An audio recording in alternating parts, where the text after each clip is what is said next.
You're listening to the DolphinsTalk.com podcast, the longest-running Miami Dolphins podcast on the internet. We're always in control. And when you say Miami, you're talking Super Bowl. Cause we're the Miami Dolphins.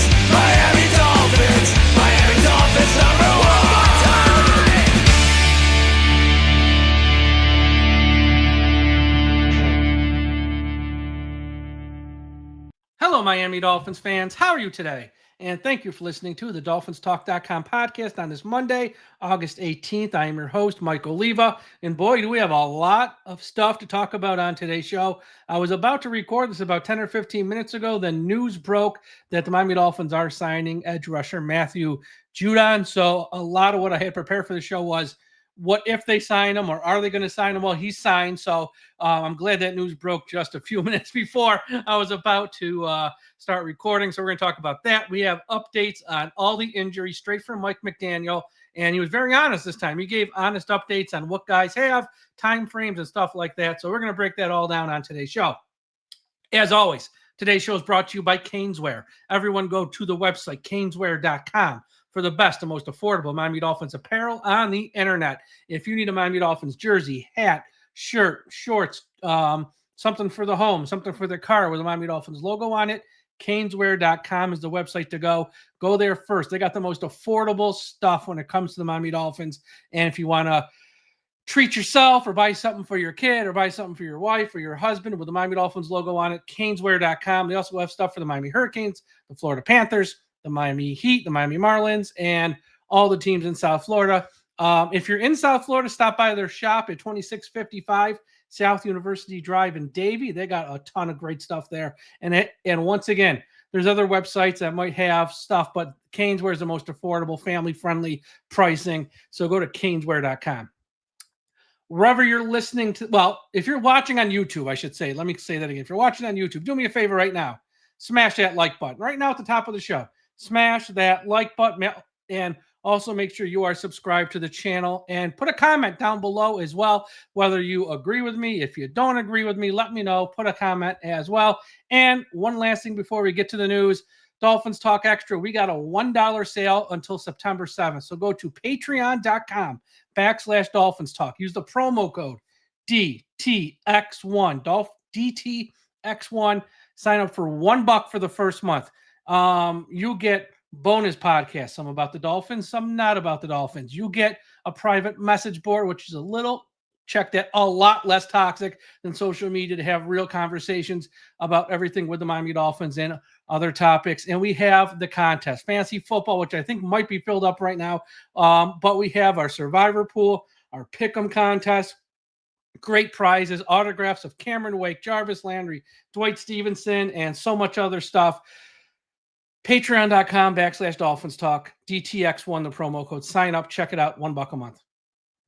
All right, let's get to the injury updates. Mike McDaniel spoke to the media, gave updates on all the key people who are injured right now for the Miami Dolphins.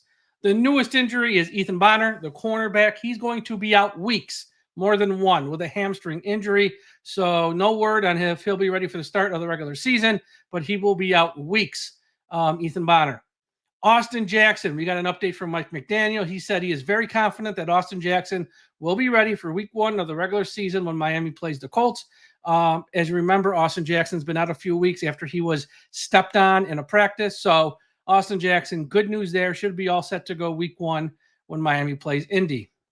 Zach Sealer, remember we had after the game on Saturday, there was a report Zach Sealer has some sort of injury.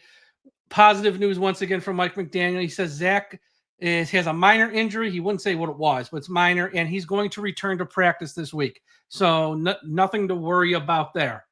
If there is something to worry about a little, I say it's running back Devon Achane, who Mike McDaniel says has a calf injury, and he will not practice at all this upcoming week, and that they are being cautious so they can have him ready for week 1 of the regular season. And so this is not an ongoing problem moving forward. They want to give him all the rest they can now, but it is a calf injury, soft tissue injury. Those can be scary.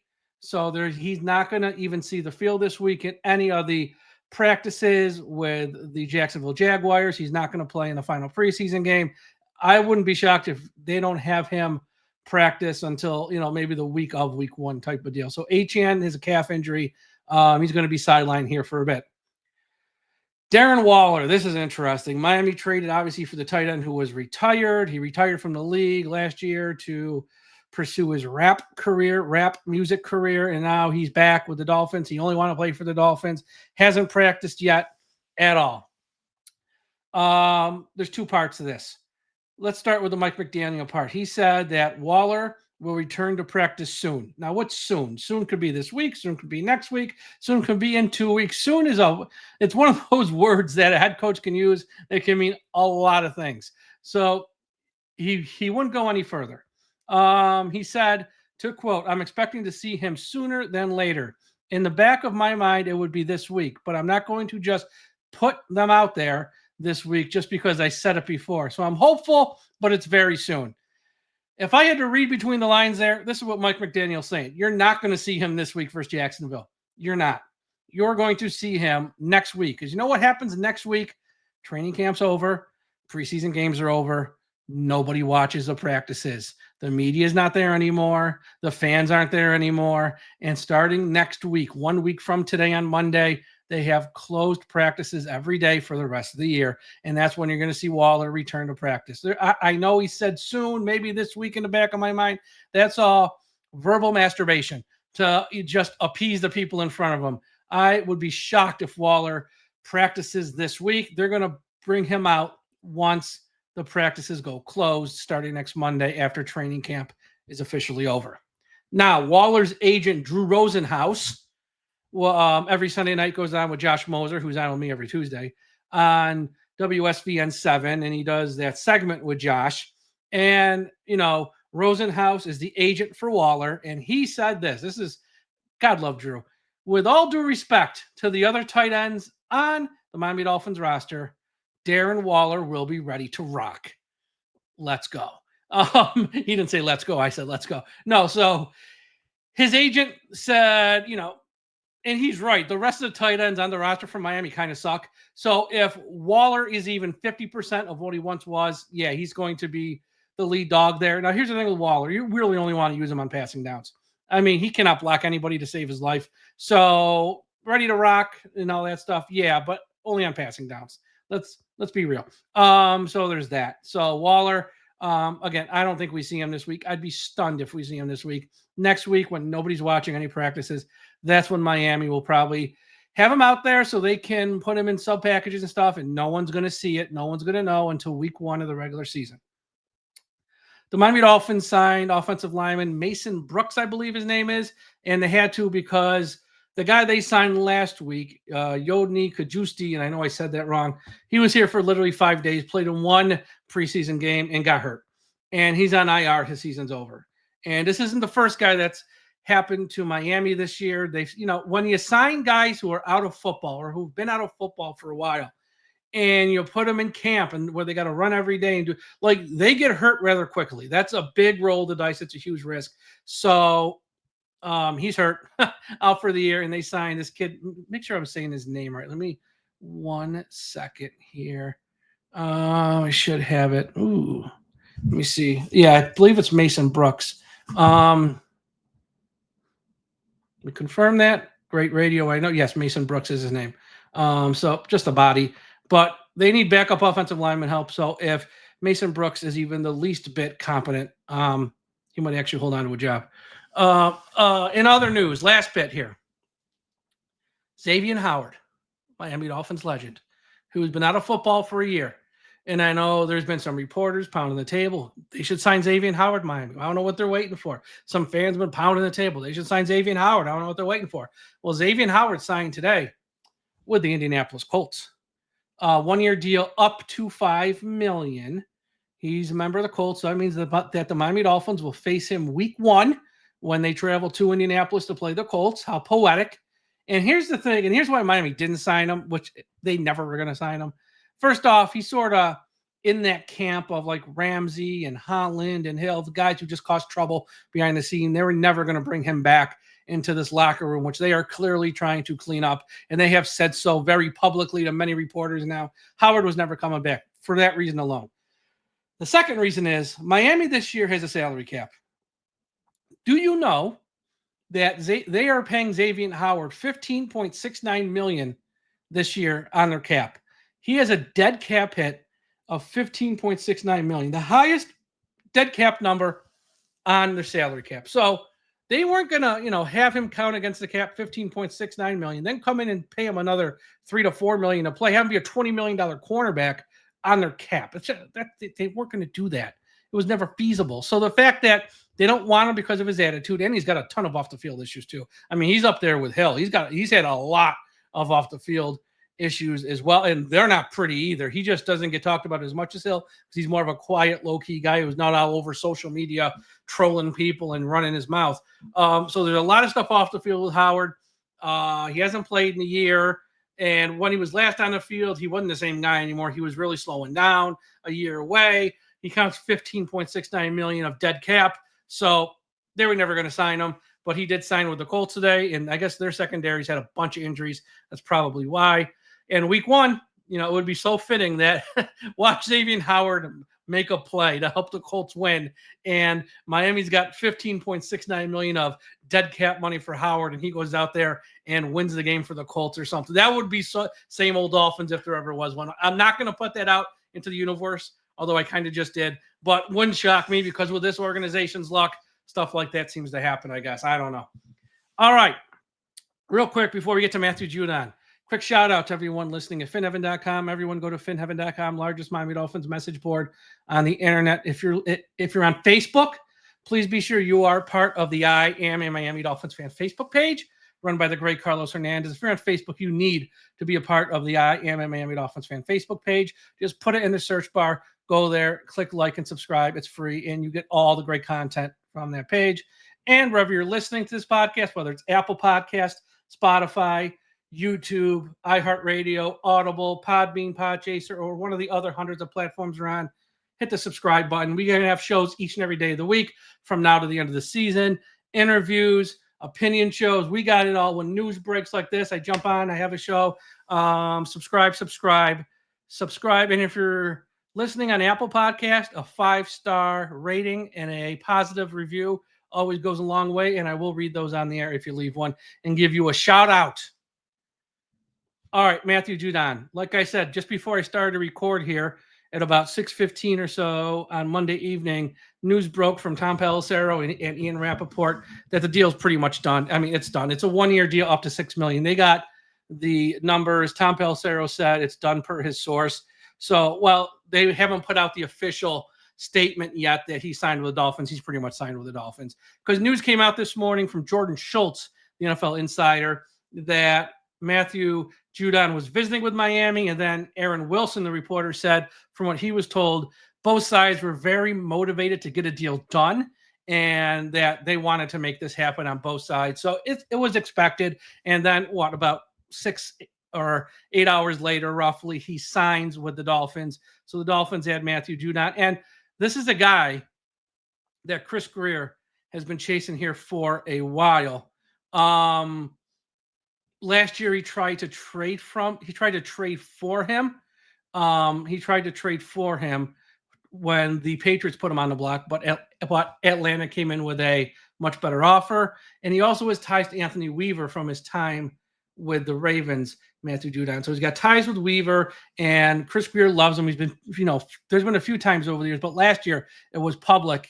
They made an offer to trade for him, but Atlanta's offer. Plus, I'm sure the Patriots probably didn't want to see him inside the AFC East, so they went with Atlanta's offer. And now I'm seeing, as I am recording, all the local reporters are saying that he signed. So this is official. I mean, not that it wasn't official, but it's official. So Matthew Judon is 33 years old, a former 5th-round pick of the Ravens in 2016. He's played for the Ravens, the Patriots, and the Falcons. Last season in Atlanta, he played all 17 games. He started 15 games, had 5.5 sacks, and 1 interception. For his career, he's had 72 sacks in 131 games played. And in those 131 games played, he has 97 starts. So this guy has started the majority of games he's played since being in the NFL, and 72 sacks. your prototypical edge rusher. Now, he is 33.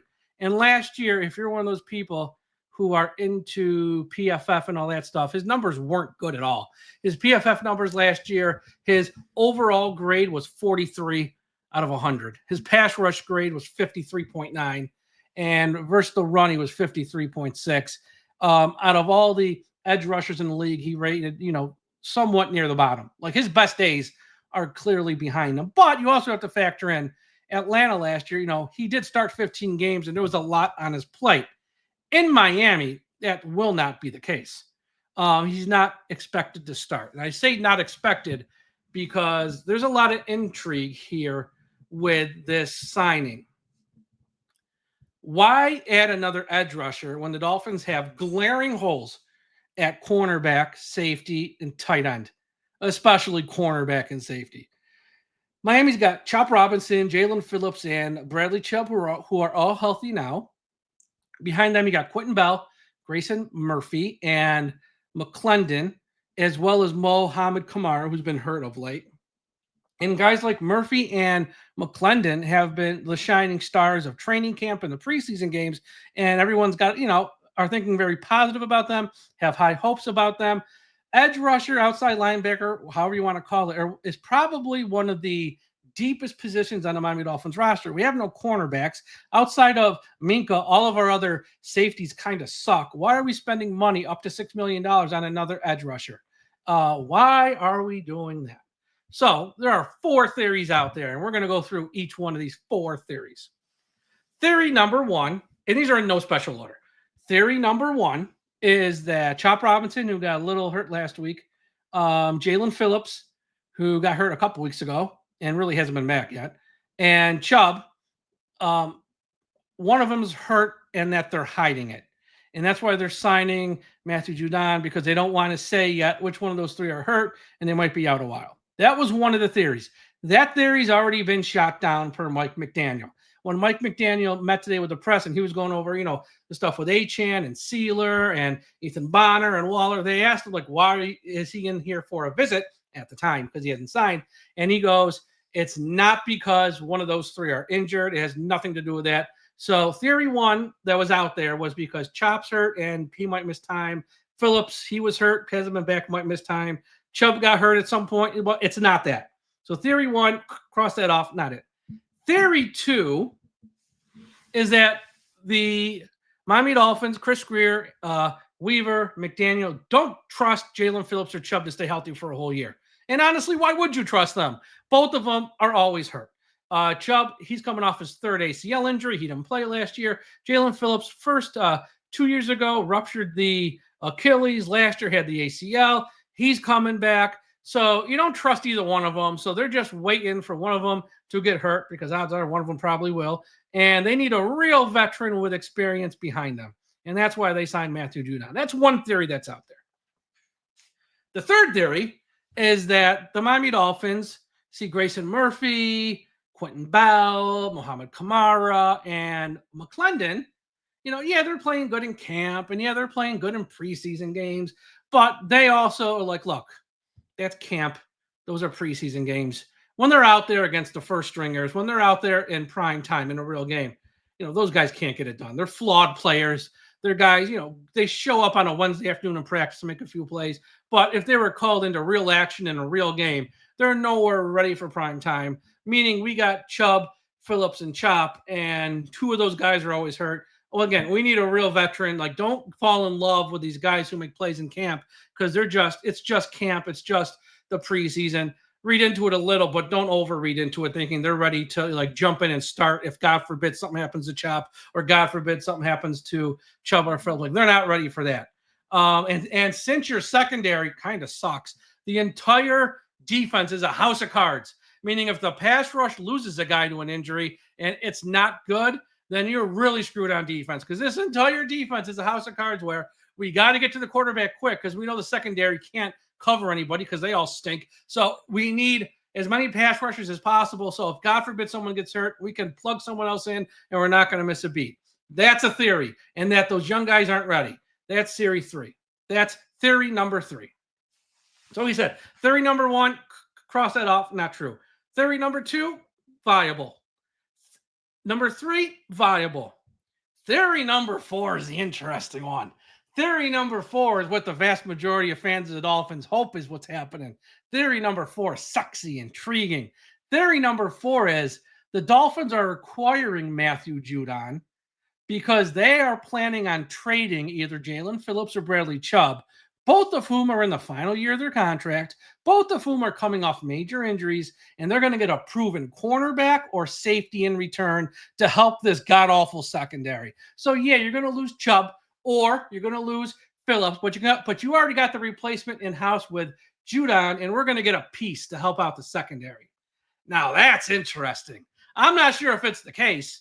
It might just be they don't trust Chubb or Phillips to be healthy. It might just be that they don't trust the young kids like McClendon and Murphy and, Muhammad Kamara, that they can actually play in a real game. That could be it too. So they just want Matthew Judon to be a backup. But if this is a move that's going to signal a second move, that would be outstanding. Because here's the deal. Chubb and Phillips probably aren't going to be back with Miami next year. They probably aren't. So if you trade one this year and your pass rush is, Chop, Judon, Jalen Phillips, or Chop, Judon, and Chubb, that's still pretty good. That's still pretty good. And if you can get a starting caliber cornerback, now what are we talking about here? We're not talking about a superstar. We're not talking about a Pro Bowler, but we're also not talking about a scrub. We're talking about a guy who's got some experience. Maybe he's got 50 or 60, he's been in the league for like 4 or 5 years. He's got a bunch of starts under his belt, 40 or 50 starts, not a superstar, but also not like a total scrub, just a middle of the pack cornerback. We're going to get for a guy like Chubb, who's had 3 ACLs, or a guy like Jalen Phillips, who's had 2 major injuries the past 2 years, who probably won't be here next year anyways, then, okay, I'm for it because, yeah, we lose one edge rusher, but we already got the replacement in-house in Matthew Judon. Wouldn't be against it. Wouldn't be against it. And I don't know if that's the case. This might just be wild speculation. It's being talked about by a lot of the Miami Dolphins local reporters. It's being talked about by a lot of what I like to call the smart fans, not the ones who are like the knuckle dragging, the ones who are just, toxic positivity. Everything's always great. Or the ones who just rip everything and are totally negative all the time. Like your normal smart fan, your casual fan who's a smart guy, they're talking about it. The local reporters are talking about, like, this move really makes sense if you got a second move waiting to come to help your secondary. And I hope it's the case. And if it's not, that's fine.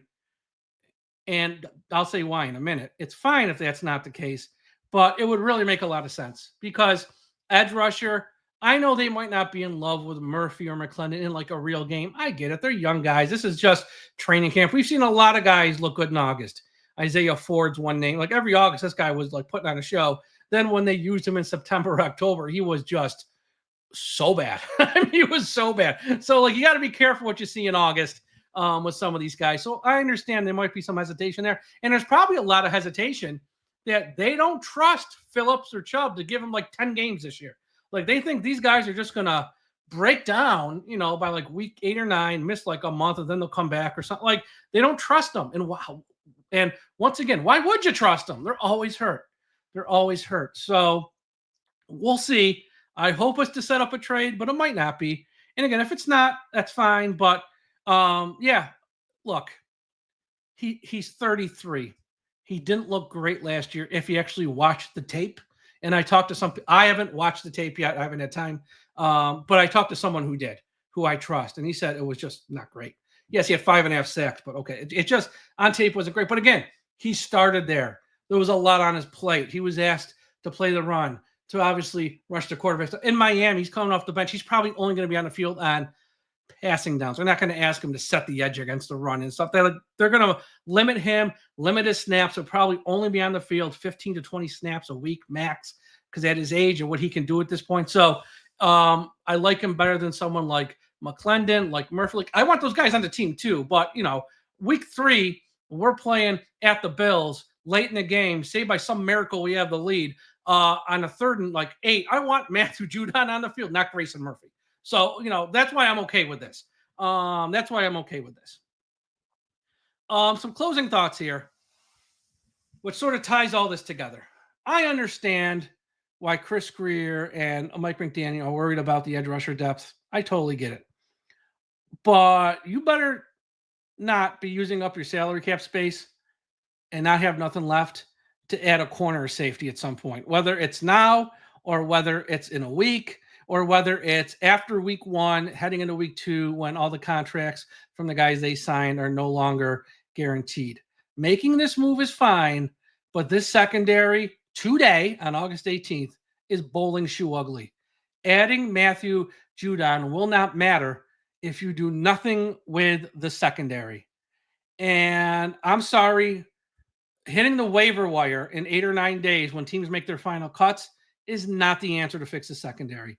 Taking scraps that weren't good enough to just make the other teams in this league isn't going to help the secondary. You're not going to find a starter who couldn't be the 4th or 5th corner on the Carolina Panthers. You know what I mean? Like, getting scraps from other team, yeah, you can maybe find someone who is slightly better than Cam Smith, or someone who's slightly better than Jack Jones, or find someone who's slightly better than Ethan Bonner, but they should not be starting, and they should not be your answer to fix the cornerback. Miami needs a proven player at corner and safety too, but really corner's way more alarming. And I have no problem adding Matthew Judon like they did if it's just to add him to improve the depth at edge rusher. But this better be the first of 2 or 3 somewhat significant moves by Chris Greer. I'm not saying he needs to pull off blockbusters, but go out there and trade a pick for a corner. And no, not a 1st or a 2nd or 3rd round pick. You can part with a 4th or a 5th to get a starting quality corner. You can part with Chubb to get a starting quality corner. You can part with Phillips to get a starting quality corner now. That's not off the table. So adding Judon is great. It improves your pass rush if you stand pat. But if they don't add anyone at corner of any significance, again, if you pick up someone who was cut by the Chargers, who cares? You just signing other marginal players who weren't good enough to make the team they were on. And they're not guys who are going to come in and start or play, 40 or 50 snaps at corner for you to help you win games. In an NFL game, roughly each team runs 70 offensive plays. The Dolphins don't have a cornerback who should be on the field for more than 20. You need guys who can get out there for at least 50 or 60 snaps a game at corner. They don't have any. And picking up some guy who was cut by the Saints ain't going to help do that either. So yes, okay, work the waiver wire to maybe upgrade some of the talent you got back there today, but they got to make a trade. Otherwise, this season's over before it starts, folks. And I hate being that guy. I don't want to rain on anyone's parade. You're excited. Football's almost here. It's almost week 1. Everyone's got the same record. Let's see how things go. But if we're starting like Kendall Sheffield, and we're starting Cam Smith, or we're starting Jack Jones, or we're starting, we're not going to win games. Teams are too good in the passing game these days, and they're just going to, and they're not going to, and here's the other thing. They're going to be ready for Miami's pass rush. They know the pass rush is coming. You know what they're going to do? They're going to do what our quarterback does. Get rid of the ball in 2.5 seconds to a wide receiver, and then hope one of our crummy guys in the secondary can make a tackle. Because if they can't, they're just going to run right by him. And they're going to run far, and they're going to run fast, and they're probably going to score. So teams know we got a great pass rush. We're not catching anyone by surprise. They need to upgrade the secondary. And here's something else they have to worry about too. I know Mike McDaniel saying, oh, he's not going to practice this week. Don't worry. He should be fine for week 1. They better save a little salary cap space in case Achane, re-aggravates this injury, or he's going to be out a while. Calf injury is a little scary. I'm not going to lie. When they say soft tissue injury, then they wait a couple days, and then they say calf, that raises red flags.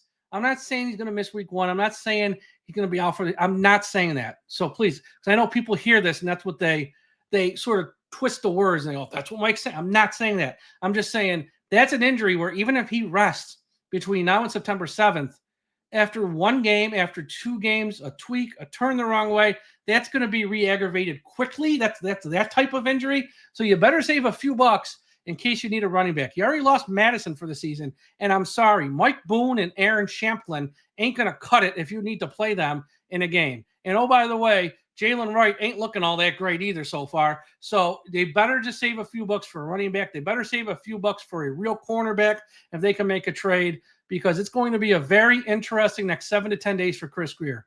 Very interesting. Again, if they don't do something in that secondary, it's going to be a long season, folks. You cannot hide an entire secondary. Minkah Fitzpatrick is just one man. He cannot cover the length of the field, and he can't make up for poor corners. And these teams are very good. Some of them got very good offensive lines. They're going to do max protect, block everyone, and they're going to get the ball out of their hands quick. And these wide receivers that we're playing are going to just absolutely torch our corners because we don't have quality corners. And we got to just get a little better than what we got now. I hope he does something, because I don't want to sit through 17 weeks of hell. I just don't. As fans of this team, we've done that too much. And I know there's a theory like, if we do it one more time, then maybe we'll clean house and maybe we'll get smart people in there. I get it. I just don't want to do it, though. Not this year. So hopefully the signing of Matthew Judon is just the start of a couple more smaller moves. Just get a quality corner or two. Sign a safety. A real safety. I'm sorry. Elijah Campbell's not a real safety to play in real games. Fede Malafano, guy's always hurt. If he's your third safety, fine. You do not want him to start. Trust me. He won't even make it to Columbus Day without being on IR. So we'll see what they do in the secondary. Judon signing, I like it. It can't hurt. And if it sets up another move, great. If it doesn't, that's fine too. But I think this is going to be a very busy 7 to 10 days between now and final cuts, as they look to get this roster finalized with what they want heading into week 1. Once Miami makes their final cuts, don't take it as they're set in stone, because I think they're going to put in a lot of waiver claims. And so, like, say Grayson Murphy makes the final cut. Say Taj Washington makes the final cut. Like, they might make the final cuts, then 24 hours later, they're going to be gone, because they're going to pick up some guys off waivers. And then that means however many they sign, a couple guys got to go. I think they're going to be those types of guys. So we'll see. And of course, we'll have it all covered right here at DolphinsTalk.com. Check out the website, DolphinsTalk.com. We got all the news. We got all the rumors. We got all the original commentary that you need about the Dolphins up there. No sugarcoating. We keep it real. Our writers do an outstanding job, so check that out. Again, wherever you're listening to this podcast, Apple Podcast, Spotify, YouTube in particular, but any platform, subscribe, hit that subscribe button right now. If you're on YouTube, smash that like button, put a comment up in the comment area. Dolphins Talk Extra. If you're a Miami Dolphins fan and you just want, more honest and real commentary, not people are going to spin stuff to tell you what you want to hear, patreon.com/Dolphins Talk. Like I said, all the contests, all the prizes, you can get in now before it's too late. We got bonus podcasts. We have interactive podcasts where you, the fans, come on a podcast like this with myself, with Josh, with Aaron, sometimes Tom, and you're like a co-host on the show. We do those like once a month. We stay on for a few hours. Anyone can join if you're an extra member, and it's just $1 a month to sign up right now. Just go to patreon.com/Dolphins Talk DTX1. Try it for a month. Check it out. If you don't like it, quit. But if you do like it, which I think you will, you're going to love it. And we have a private message board thing where, sometimes you go on social media and you put up any random opinion. People jump down your back and yell at you. No. We have only the smartest people on our message board, and there's none of that bullshit. It's very, very, it's a nice, less toxic place to be than social media. And we talk about stuff there that we wouldn't talk about on social media as well, just because we know how toxic some people can be. So patreon.com/Dolphins Talk DTX1, the promo code. Everyone have a great Monday night. We'll talk to you again after a while. And folks, don't forget, we must put an end to highway profanity.